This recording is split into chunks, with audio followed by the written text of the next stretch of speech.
जी बच्चों अस्सलाम वालेकुम। Chapter number 23 that is called as biotechnology. इसमें हम बायोटेक्नोलॉजी को डिस्कस करेंगे, बायोटेक्नोलॉजी के डिफरेंट एस्पेक्ट्स डिस्कस करेंगे। सबसे पहले लेक्चर में बायोटेक्नोलॉजी की डेफिनेशन मैं आपको करवा देता हूँ।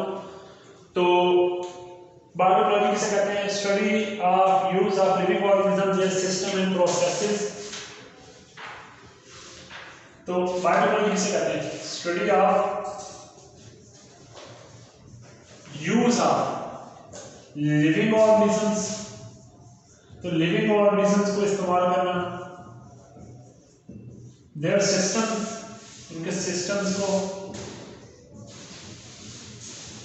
और प्रोसेसेस या प्रोसेसेस को स्टडी करना for manufacturing.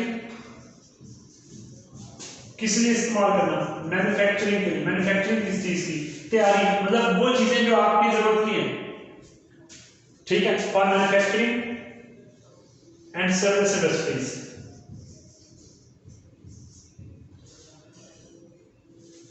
That is called as biotechnology. तो लिविंग ऑर्गेनिजम्स को हम इस्तेमाल करते हैं, उनके अंदर आने वाले सिस्टम्स को इस्तेमाल करते हैं, उनके अंदर आने वाले प्रोसेसेस को इस्तेमाल करते हैं। किस लिए इस्तेमाल करते हैं? मैन्युफैक्चरिंग और सर्विस इंडस्ट्रीज के लिए इस्तेमाल करते हैं। इसे नाम क्या देते हैं? बायोटेक्नोलॉजी। बायो कहते हैं लिविंग ऑर्गेनिजम्स,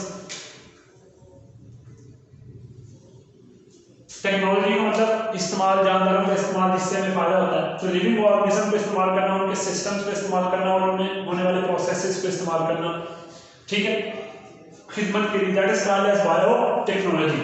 अब बायोटेक्नोलॉजी में हम डिस्कस करते हैं क्लोनिंग। किसकी? क्लोनिंग ऑफ जीन से स्टार्ट करते हैं। हमारा टॉपिक है क्लोनिंग ऑफ जीन। हमने जीन की क्लोनिंग डिस्कस करनी है। जीन की क्लोनिंग के दो method, there are two method for cloning of gene. Gene की क्लोनिंग के दो मेथड बताए हैं। पहला method is called as recombinant DNA technology। recombinant R का मतलब recombinant DNA technology, ठीक है जी। दूसरा method that is called as polymerase chain reaction, PCR। इसको हम आगे डिस्कस करेंगे, पॉलीमरेज चेन रिएक्शन। दोनों में क्या डिफरेंस होता है, हम यहां डिफरेंस डिस्कस करेंगे। recombinant DNA टेक्नोलॉजी में हम क्या करते हैं? जीन की कॉपीज बनाते हैं, ठीक है। तो हम कॉपीज प्रोड्यूस करते हैं इन अ लिविंग सिस्टम। हम एक लिविंग सिस्टम के अंदर कॉपीज प्रोड्यूस करते हैं। रिकम्बिनेंट डीएनए टेक्नोलॉजी में कॉपीज के साथ साथ जो हमारी रिक्वायर्ड प्रोडक्ट्स होती है वो भी बनती है। तो कॉपीज भी बनती है, साथ साथ प्रोडक्ट्स भी बनती है, और हम इसे लार्ज स्केल पे प्रोड्यूस करते हैं, कमर्शियल स्केल पे, ठीक है। पीसीआर क्या होता है? पीसीआर में जो है हम कॉपीज प्रोड्यूस करेंगे, ओनली कॉपीज प्रोड्यूस करते हैं किसकी? जीन की। तो हम जीन की सिर्फ कॉपीज प्रोड्यूस करेंगे, और हम स्मॉल स्केल पे प्रोड्यूस करते हैं। स्मॉल स्केल का मतलब विद इन टेस्ट ट्यूब, ठीक है। तो टेस्ट ट्यूब के अंदर हम प्रोड्यूस करते हैं। देखें, एक टेस्ट ट्यूब के अंदर ही सारा रिएक्शन हो रहा है, तो वहां लिविंग ऑर्गेनिज्म तो नहीं है, लिविंग सिस्टम तो नहीं है। टेस्ट ट्यूब के अंदर ही जो है वो क्या प्रोड्यूस की जा रही है? टेस्ट ट्यूब के अंदर कॉपीज प्रोड्यूस की जा रही है जीन की, तो साथ उसकी प्रोडक्ट ऑब्टेन नहीं हो रही। लेकिन रिकम्बिनेंट डीएनए टेक्नोलॉजी में हम लिविंग सिस्टम के अंदर करते हैं, लिविंग ऑर्गेनिज्म को इस्तेमाल करते हैं, उसके अंदर कॉपीज पैदा कर रहे हैं, साथ साथ हमारी प्रोडक्ट भी बन रही होती है। ये कमर्शियल लार्ज स्केल पे प्रोड्यूस होती हैं। बुक में फिलहाल ये डिफरेंस है, आगे जाकर हम पीसीआर के टॉपिक में पढ़ेंगे। तो PCR also produce large number of copies with in short time, ठीक है जी। तो हमने सबसे पहले तो रिकम्बिनेंट डीएनए टेक्नोलॉजी को यहां पे डिस्कस करना है, ठीक है जी। हम रिकम्बिनेंट डीएनए टेक्नोलॉजी को यहां डिस्कस करेंगे। उसमें कैसे हम जो है वो समझ सकते हैं कि रिकम्बिनेंट डीएनए टेक्नोलॉजी किस तरह काम करती है। रिकम्बिनेंट डीएनए टेक्नोलॉजी में हमें क्या क्या चाहिए? रिकम्बिनेंट डीएनए टेक्नोलॉजी के जरिए अगर हमने जीन की कॉपीज बनानी है तो हमें क्या क्या चाहिए? रिक्वायरमेंट, क्या रिक्वायरमेंट होती है? रिकॉम्बिनेंट डीएनए टेक्नोलॉजी में हमें जो चीजें चाहिए हम उनकी लिस्ट बना लेते हैं, उनसे हमने आगे जो है वो काम करना है। तो रिकॉम्बिनेंट डीएनए टेक्नोलॉजी के मेथड में अगर हमने जीन की कॉपीज बनानी है तो हमें सबसे पहले जीन ऑफ इंटरेस्ट चाहिए। जिस जीन की हम कॉपीज करने जा रहे हैं, जिस जीन की हम कॉपीज बनाने जा रहे हैं उसे कहते हैं जीन ऑफ इंटरेस्ट। तो हमें जीन ऑफ इंटरेस्ट चाहिए। उस जीन ऑफ इंटरेस्ट को एक जगह से दूसरी जगह ले जाने के लिए हमें वेक्टर चाहिए। वेक्टर कैरियर का काम करता है। वेक्टर किसका काम करते हैं? कैरियर। उस जीन ऑफ इंटरेस्ट को काटने के लिए हमें क्या चाहिए? एंजाइम्स। उन्हें कहते हैं रिस्ट्रिक्शन एंजाइम्स, मॉलिक्यूलर सीजर। उन्हें रिस्ट्रिक्शन एंजाइम्स कहते हैं। Restriction enzymes, basically restriction enzymes को हम मॉलिक्यूलर सीजर भी कहते हैं। ये मॉलिक्यूल होती हैं जो काटने का काम करती हैं, ठीक है। तो ये मॉलिक्यूलर सीजर कहलाती है, ये हमें चाहिए। और एंड में क्या चाहिए?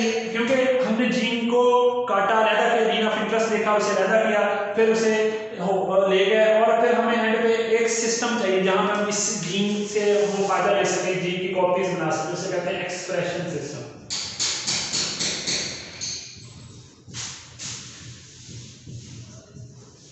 तो ये रिक्वायरमेंट्स हैं। अब सबसे पहली रिक्वायरमेंट हमारी क्या है कि हम जीन कैसे हासिल कर सकते हैं। यानी हमने जीन की कॉपीज बनानी है ना, तो जीन की कॉपीज बनाने के लिए हमें सबसे पहले जीन तो चाहिए होगा ना। जिस जीन की हमने कॉपीज बनानी है हमें सबसे पहले वो जीन तो चाहिए, ठीक है जी। तो वो जीन जो है वो हमने कहां से हासिल करना है? अगला टॉपिक हमारा ये हाउ टू गेट जीन। तो जीन कैसे हासिल करते हैं?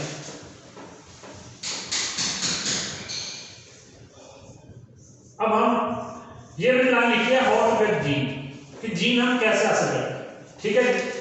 हम जीन कैसे हासिल करते हैं? हमारे पास जीन कहां से आएगा? जीन ऑफ इंटरेस्ट हमने लेना है, हमने जीन ऑफ इंटरेस्ट लेना है, ठीक है। किसी भी जानदार से ले सकते हैं, ठीक है। मसलन हम चाहते हैं कि मिल्क प्रोडक्शन ज्यादा हो, तो हम ऐसा जीन लेंगे जो मिल्क प्रोड्यूस करवाएगा। हम चाहते हैं इंसुलिन की प्रोडक्शन हो, तो हम ऐसा जीन लेंगे जो इंसुलिन प्रोड्यूस करवाने वाला हो। तो ये जीन ऑफ इंटरेस्ट है, हमारे पास एक जीन ऑफ इंटरेस्ट है जिसकी हम कॉपीज बनाना चाह रहे हैं, ठीक है। जब हम उसे प्रोडक्ट्स हासिल करना चाह रहे हैं तो हम जीन ऑफ इंटरेस्ट कैसे लेंगे? तो जीन ऑफ इंटरेस्ट के मुख्तलिफ तरीके हैं, ठीक है। तो उसमें फर्दर 3 स्टेप्स हैं।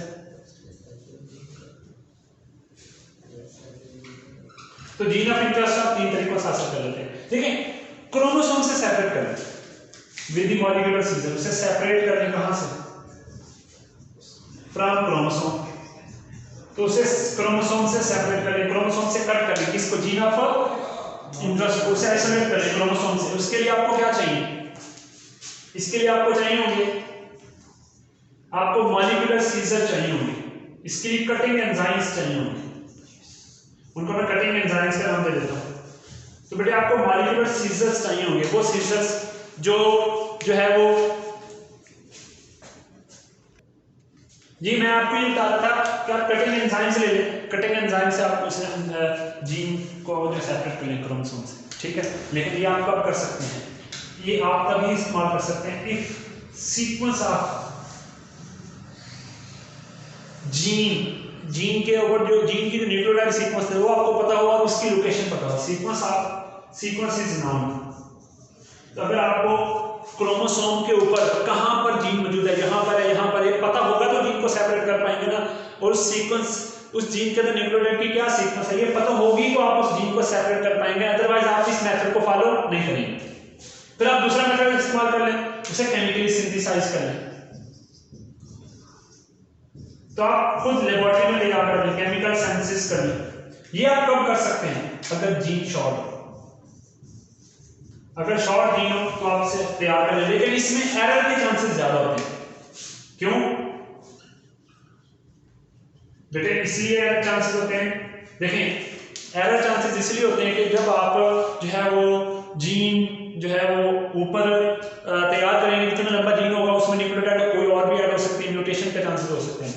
तीसरा तरीका जो है from messenger RNA, obtain the gene from messenger RNA.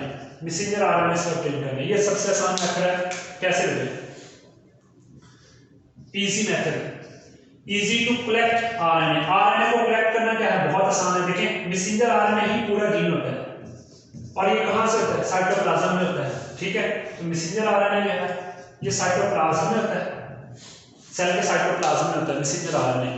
तो एक पूरे जीन से पूरा मैसेंजर आरएनए बनता है, वो मैसेंजर आरएनए उनके साइटोप्लाज्म में जाता है, साइटोप्लाज्म में से आप मैसेंजर आरएनए आसानी से कलेक्ट कर सकते हैं, और उस मैसेंजर आरएनए की क्या करेंगे? रिवर्स ट्रांसक्रिप्शन करवाएंगे। क्या मैसेंजर आरएनए लेंगे, मैसेंजर आरएनए उसको आप रिवर्स ट्रांसक्रिप्टेज एंजाइम देंगे जो मैसेंजर आरएनए से क्या बना देंगे? डीएनए बना देंगे। तो आपको तो डीएनए की शक्ल में जीन चाहिए था, तो इस आरएनए से डीएनए बनाने के लिए आपको एंजाइम देने पड़ेंगे। उन एंजाइम्स का नाम देते हैं reverse transcriptase enzyme. Reverse transcriptase enzymes वो आजकल वाइट सेल से लिए जाते हैं, ठीक है जी। तो that's all about the biotechnology lecture. इसमें हमने क्या पढ़ा? बायोटेक्नोलॉजी की डेफिनेशन पढ़ी, हमने क्लोनिंग ऑफ जीन को डिस्कस करना चाहा, उसके दो मेथड है, रिकॉम्बिनेंट डीएनए टेक्नोलॉजी, पीसीआर, दोनों में डिफरेंस किया। फिर हमने रिक्वायरमेंट्स पढ़ी रिकॉम्बिनेंट डीएनए टेक्नोलॉजी की, क्या जरूरियात है, कैसे करते हैं, हाउ टू गेट जीन कैसे हासिल कर सकते हैं, फिर हमने ये डिस्कस किया। अब इसमें कोई भी बात आप बेटे पूछना चाहें तो मुझसे पूछ लें। अगर आप लेक्चर मेरा ऑनलाइन ले रहे हैं तो आप जो है वो मुझसे लाइव पूछ लें। अगर आप यूट्यूब पे लेक्चर सुन रहे हैं तो आप कमेंट्स में मेंशन करें, और मेरा व्हाट्सएप नंबर है, उस पर भी आप मुझे व्हाट्सएप कर सकते हैं। मैं कोशिश करूँगा आपके आंसर कर सकें। थैंक यू बेटे।